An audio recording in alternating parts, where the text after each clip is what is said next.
কেন্দ্রীয় সরকারের অসহযোগিতা এবং বর্ষা শুরু হয়ে যাওয়ার জন্য ভাঙন রোধের কাজ আমরা করতে পারিনি। টানা কয়েকদিনের বৃষ্টির জেরে হুহু করে জল বেরোচ্ছে গঙ্গার। বন্যা কবলিত মালদার মানিকচক এবং ভূতনিবাসীর পাশে আমি রয়েছি। আমাদের সরকার আপনাদের সর্বত্রভাবে সাহায্য করবে। আমি ফেরাদকে পাঠিয়েছি। তাছাড়াও আপনাদের যে কোনো সমস্যার কথা জেলা শাসক এবং পুলিশ সুপারকে জানান। বানভাসীরা যাতে কোনো রকম সমস্যার সম্মুখীন না হয়, পর্যাপ্ত ত্রাণ পান তার জন্য নির্দেশ দেন ডিএম ও এসপিকে।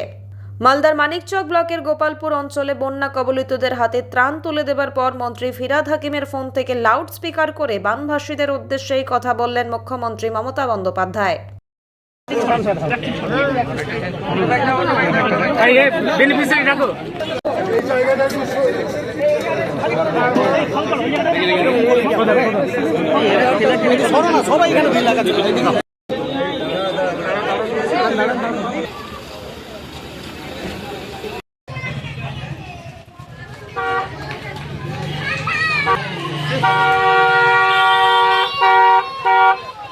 কথা বললেন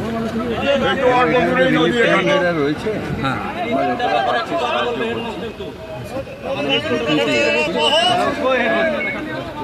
এইগুলো একটা প্ল্যানিং করে মমতাদি অলরেডি করছে, যাতে জলটা না আসে। ওতে করে তো জলটা আসলে উপর থেকে নেপাল, ভুটান আর সিকিম থেকে জলটা হয়ে পরে এটা এখন বিগত 2 বছর থেকে এখানে কাজ হচ্ছে না, নদী পাড়ে সেটার ব্যাপারে নিজে এক্ষুনি তো মাইকে বললো স্কুলটাও সেজাই একটু অল্প দূরে আছে গঙ্গা আমাদের স্যার। ওদের বলে নাও,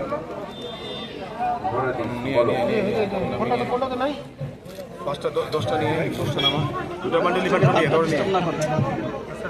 বান্ডিল দৌড়ে নিয়ে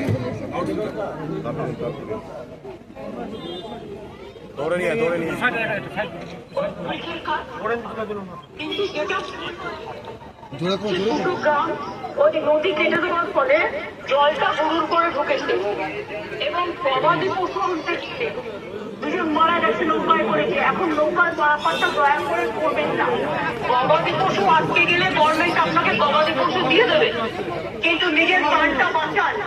আর আপনারা নিশ্চিন্তে থাকুন, ভুটনির চকে মানিক চকে যা যা কাজ করার আমরা প্রত্যেকটা কাজ করব।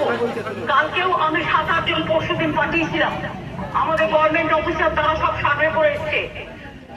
কালকে সামিরুল গেছিল এবং ঋতব্রত গেছিল, আজকে ববিকে পাঠানো হয়েছে। আর আমি আব্দুর রহমানের সাথে কথা বলেছি, সাবিত্রী মিত্রও আছে ওখানে। সবাই মিলে যতটা পারবো আপনাদের সাহায্য করবো। ডিএমকে আমি বলবো যা আছে সব জিনিসপত্র দিয়ে মানুষকে রিলিফ চালিয়ে যেতে, যতক্ষণ তারা বাড়িতে ফিরতে না পারবে ইয়ার যেন দেয়। এবং আমি কালকে ডিএমদের সাথে একটা মিটিং নেবো, বাদ বাকিটা আমি করবো। আমি জানি আপনাদের কষ্ট হচ্ছে, ভুটনির চকটা এমনই একটা জায়গায় যে প্রতি বছর এই কষ্টটা হয়। ব্রিজটা ভেঙে যাওয়াতে আরো কষ্ট হচ্ছে, ব্রিজ আমরা তৈরি করে দেবো, এটা আপনারা ভরসা আসতে পারেন। আমাদের কাজ শুরু হয়ে গিয়েছিল, কিন্তু যেহেতু বর্ষার জন্য কাজটা আমরা করতে পারিনি। আর যারা মারা গেছেন তাদের পরিবারকে 2 লাখ টাকা করে সাহায্যও দেওয়া হবে।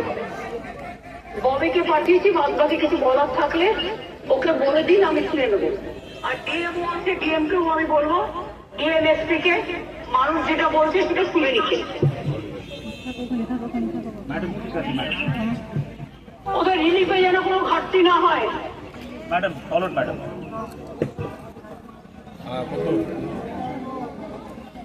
তাড়াতাড়ি নিয়ে আয়।